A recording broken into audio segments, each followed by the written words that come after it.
Olá, turma, tudo bem com vocês? Hoje nós vamos falar um pouco mais sobre o termo da intertextualidade. De forma geral, né, nós já o estudamos, fizemos alguns exercícios, então vocês sabem que, em resumo, a intertextualidade é um texto dentro de outro texto. É quando eu utilizo uma obra que já existe para escrever um outro texto, para fazer uma imagem. Então, o meu leitor, ele só vai entender o novo texto se ele souber, na verdade, o texto base. Então, né, a gente trabalhou textos, por exemplo, né? Lembrem aí da tirinha lá do quadrinho do livro, né? Tinha um cartoon, na verdade, Napoleão e a esposa. Eu só consegui entender aquele cartoon se eu sei, né, quem foi Napoleão Bonaparte. Então, a intertextualidade é quando, né, reforçando, eu crio um novo texto baseado em um texto que já existe. Por isso a gente diz que é texto dentro de texto. Só que existem tipos de intertextualidade. E esses tipos, né, diferentes, em diferentes situações, produzem todos eles intertextualidade. Então, eu vou mostrar para vocês quais são esses tipos, para ficar mais fácil de vocês reconhecerem quando a gente tem intertextualidade. Primeiro deles é a epígrafe. Então, o que é quando que eu tenho, né, uma epígrafe? A epígrafe, ela é uma escrita introdutória. Ela é ali um pedacinho de texto no início de outro texto. Então, percebam aqui que eu coloquei como exemplo a Canção do Exílio. E aí, é a Canção do Exílio, é do escritor, né, que é brasileiro, né, Gonçalves Dias. Só que eu tenho um outro texto dentro dele. Olha, conheces o país onde florescem as laranjeiras? Ardem na escura fronde os frutos de ouro. Conhecê-lo, para lá quiser eu ir.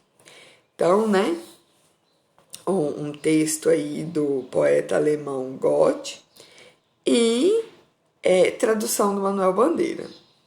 Então, ou seja, esse texto é a Canção do Exílio? Não. A Canção do Exílio começa aqui embaixo. Minha terra tem palmeiras onde canta o sabiá. Então, quando a Canção do Exílio começa aí, aquilo que está antes dela, que eu li para vocês, é uma epígrafe. É de outro texto? Sim. Então, isso é uma intertextualidade. A epígrafe é um tipo de intertextualidade. Eu estou citando um outro texto dentro do meu texto. Já que a gente falou de citação, né? A própria citação, ela é uma intertextualidade. Eu estou tirando a fala de alguém, tirando algo que eu vi, que eu já ouvi em outro lugar, dito por uma outra pessoa. Então, é um outro texto dentro do meu texto. A citação, né, gente, é uma marca, ela precisa vir entre aspas. Eu não posso citar o que o outro disse e falar que fui eu que falei. Isso é plágio. Então, percebam, no nosso hino nacional brasileiro, nós temos aí vários trechos que aparecem entre aspas. Do que a terra mais garrida, teus risonhos lindos campos têm mais flores, nossos bosques têm mais vida, nossa vida no teu seio mais amores. Então, esses trechos estão lá no hino nacional entre aspas. Se eles estão entre aspas, Eles são de um outro texto, estão citados aí. Igualzinho, porque está entre aspas. Então, é uma citação. A citação também é um tipo de intertextualidade. A paráfrase muito feita aí por tudo e por todos. E o que é essa paráfrase, né? Ela é a reprodução do texto de outrem, de uma outra pessoa, com as palavras do autor. Então eu vou lá, leio um texto que o Carlos Drummond de Andrade fez e vou parafraseá-lo. Vou escrever o que ele disse com as minhas próprias palavras. Ou até mesmo com uma ampliação, uma interpretação minha, uma interpretação particular. Ela não confunde com o plágio. Então, a paráfrase, ela é aceita positivamente. Por quê? Porque o autor, ele deixa ali no seu texto, de forma, explícita, a intenção e deixa claro que ele está fazendo uma paráfrase, Apesar do texto, ele mudar ali algumas palavras, a ideia original, ela permanece no mesmo texto, ela fica ali confirmada, tá? Tem uma alusão, uma menção, sim, ao texto original, para reafirmar esses sentidos, Então, em resumo, isso que está aqui no finalzinho, é dizer com outras palavras o que já foi dito. Então, olha, a gente não viu lá atrás a Canção do Exílio, do Gonçalves Dias? Então, aqui o Carlos Drummond de Andrade, ele está fazendo uma paráfrase. Fica tão claro que é uma paráfrase da Canção do Exílio, que ele está citando o nome da canção, e o poema dele chama Paráfrase. Olha, meus olhos brasileiros se fecham saudosos. Minha boca procura a canção do exílio. Como era mesmo a canção do exílio? Eu tão esquecido de minha terra, ai terra que tem palmeiras onde canta o sabiá. Então, é uma intertextualidade, a paráfrase também. A gente só consegue entender esse poema do Drummond sabendo, que aqui tem trechos, ideias da canção do exílio. Tá? Deixa eu dar uma diminuída aqui. Vamos então para o próximo slide. A paródia. A paródia também é um tipo de intertextualidade, tá certo? E o que é a paródia? A paródia, ela é uma forma de apropriação que, ao invés de endossar um modelo retomado, de seguir com o modelo que eu peguei, ela rompe com ele, quebra ali todas as expectativas, reescreve um texto original de maneira sutil, de maneira aberta e, é claro, vai produzir um choque de interpretação, tá? No leitor, fazendo com que ele tenha uma reflexão crítica. Então, muita gente até pensa, acredita que a paródia é só para entreter, para fazer rir, mas não. A ideia dela é levar ali o leitor a uma reflexão crítica. E por que a paródia é um tipo de intertextualidade? Porque eu preciso do texto original. A minha paródia, ela contém traços fortes do meu texto original. Então, percebam aqui, é um poema, Canto do Regresso à Pátria, do Oswald de Andrade. Ele está fazendo uma paródia à Canção do Exílio. Minha terra tem palmares onde gorjeia o mar. Os passarinhos daqui não cantam como os de lá. Minha terra tem mais rosas e quase que mais amores. Minha terra tem mais ouro, minha terra tem mais terra.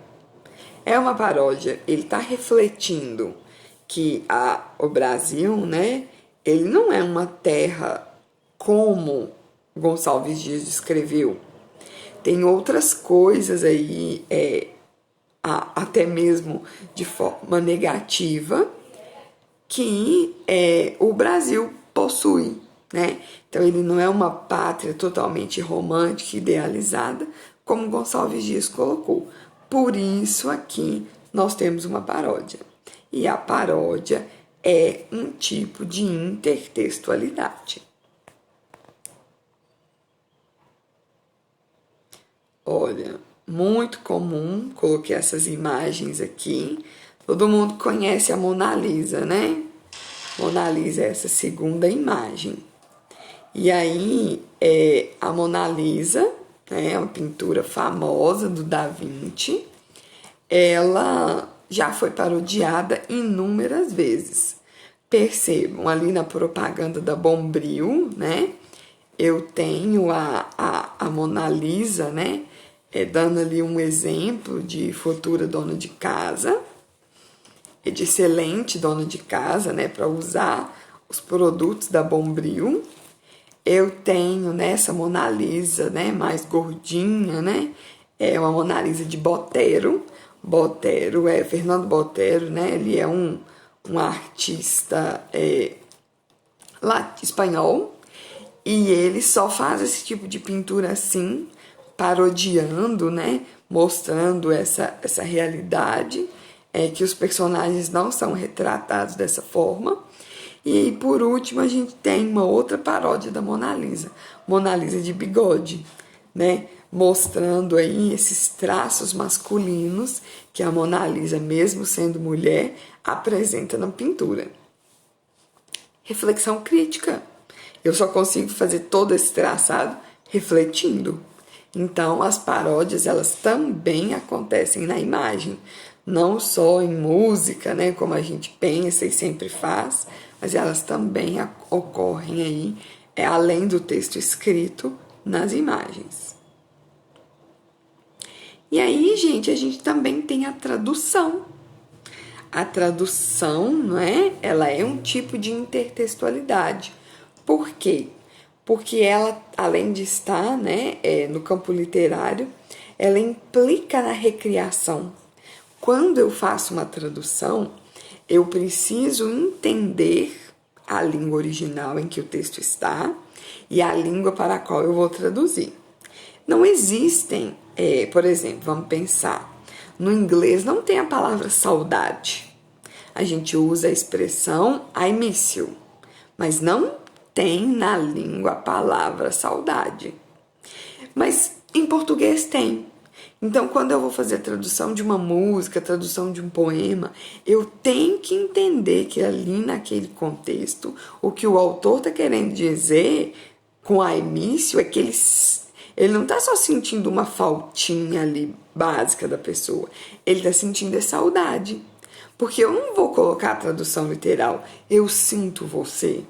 Em português, eu preciso encaixar o vocabulário saudade. Então, se parte do pressuposto de que eu preciso recriar, é uma intertextualidade. Então, aqui eu estou deixando, né, um texto, é um poema, né, do Edgar Allan Poe, que é um poeta americano, escritor americano de contos de terror, muito bacana. E aqui, Fernando Pessoa traduziu, né, um poema dele para a língua portuguesa. Então, com certeza, né, a gente pegando esse poema em língua inglesa, ele vai ter uma diferença, e aqui a tradução ela é considerada assim uma recriação, porque não é uma tradução literal, é feita uma interpretação, né, uma nova criação desse texto. Então, a tradução, ela também é um tipo de intertextualidade, ok?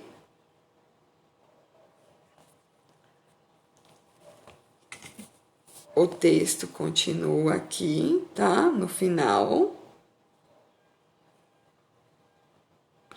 Aqui nós já temos, né, uma outra tradução.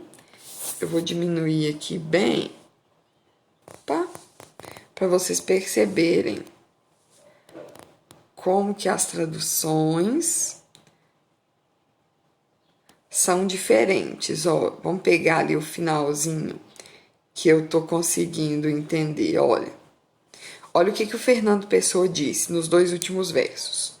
Uma visita, eu me disse, está batendo a meus umbrais.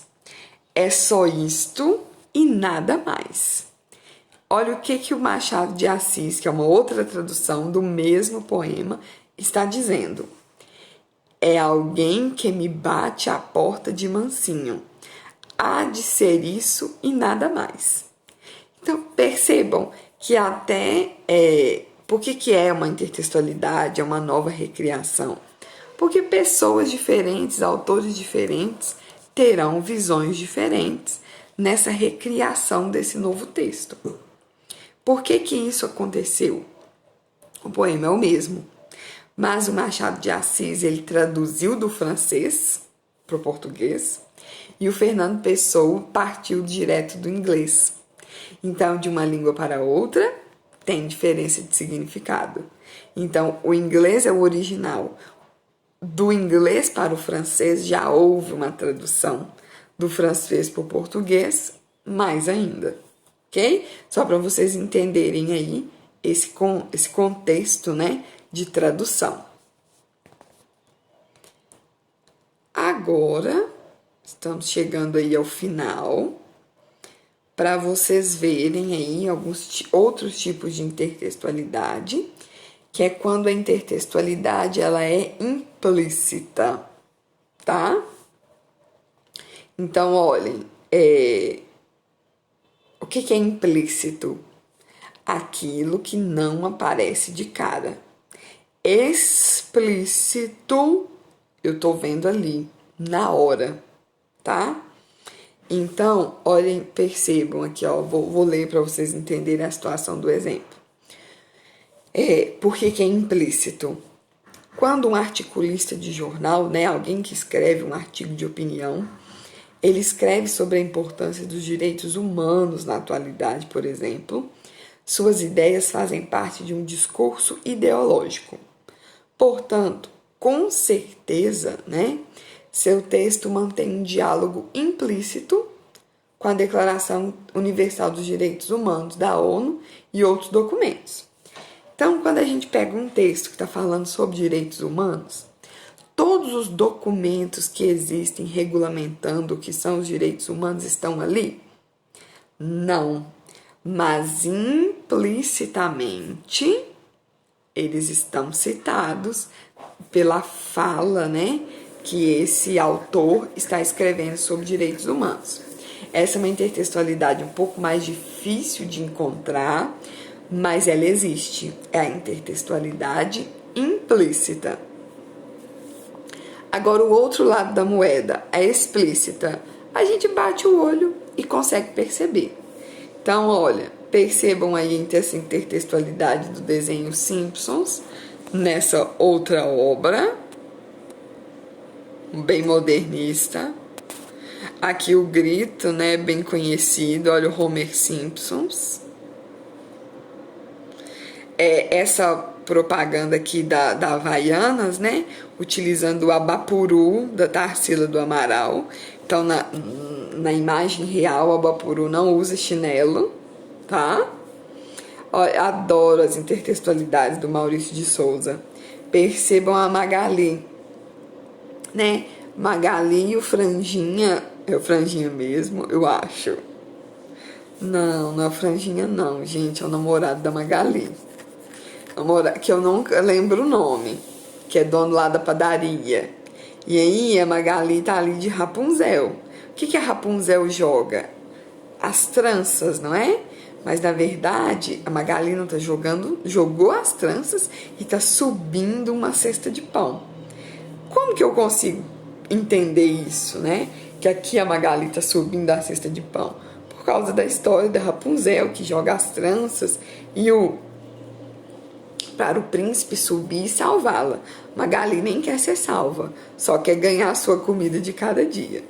Então, isso é uma intertextualidade, né? Que é essa comum que a gente já estudou que é a intertextualidade explícita.